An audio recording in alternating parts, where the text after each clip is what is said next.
It's more ruin guards and abyss mages. Dane was just saying how these ancient machines are from Conria. So, did Conria have a lot of ruins that needed to be guarded? No. Ruin Guard is the name modern people have given these machines. No one called them that 500 years ago. These ruin guards were known as field tillers by the people of Conria.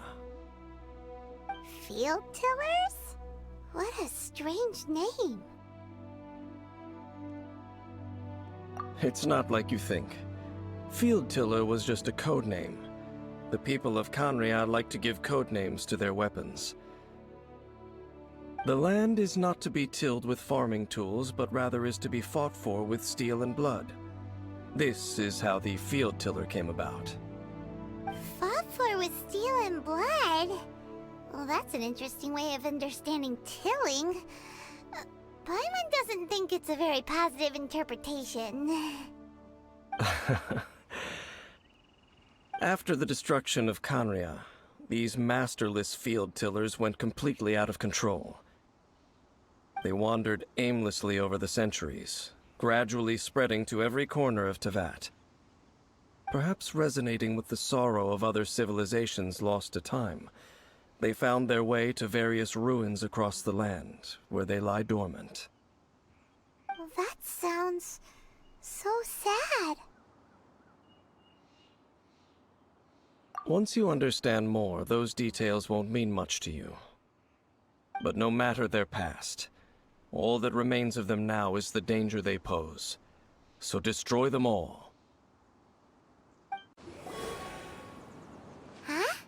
This abyss mage dropped a talisman. This talisman seems connected to the Abyss Herald. But why would an Abyss mage be carrying it? Perhaps it really does contain information about their operation.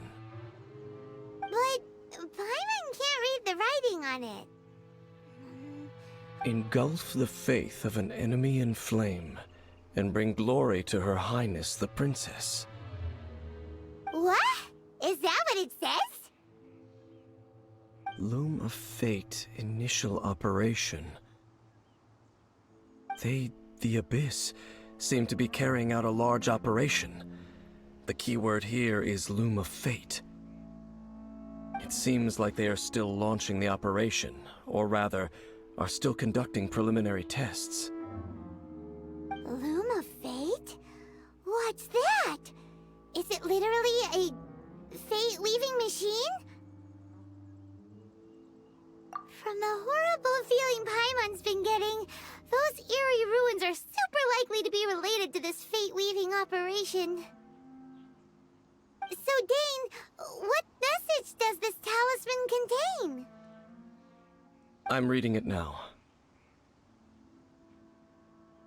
An ambitious operation. But some parts are difficult to understand. How so?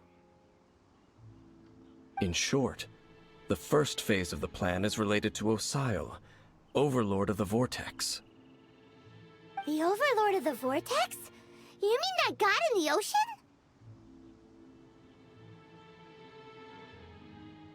What do they want with Osile?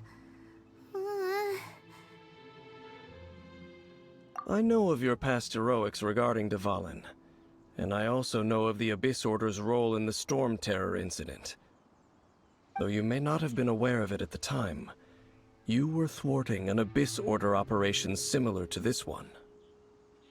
Last time it was Venti's old friend. This time it's a huge ancient god. The Abyss Order keeps setting their sights higher and higher. Will the Abyss Order use their lies and dark magic to corrupt Osile, just as they did Dvalin? No. From the contents of the talisman, this operation goes one step further. They won't just corrupt Osile's mind. They also plan to use the ancient technology behind the field tillers to completely transform Osile's body. Is that even possible? So wait, the Abyss Order wants to make some sort of cybernetic squid god of mass destruction? Very few people today truly understand the civilization of Khaenri'ah. Though, of course, the accuracy of that understanding itself is difficult to judge. Only the Abyss Order has consistently sought out the remnants of Khaenri'ah.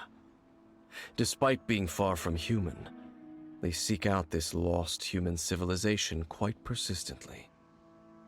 The talisman's message states that they will use the defiled statue as a base, attaching Osial's limbs to construct a mechanized god.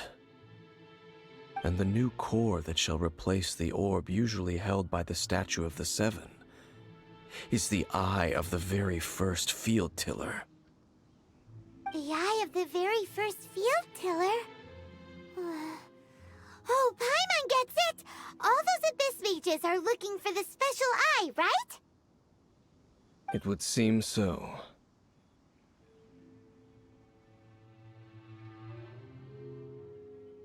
This whole thing keeps getting more complicated.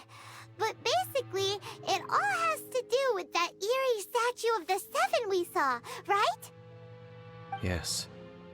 According to the talisman, the eye should be placed in the hands of the defiled statue, thereby imbuing the newly born god with the power to topple the divine thrones of Celestia. Oh boy, the Abyss Order sure isn't holding back with this plan. Since no one knows where the first field tiller is, how about we take the information about the statue as the starting point for our investigation? Yeah, that tone-deaf bard is too difficult to track down anyway. Let's go to the cathedral first and ask around. Maybe we'll learn something. The cathedral. Huh? What's the matter, Dane? Nothing. Let's get moving.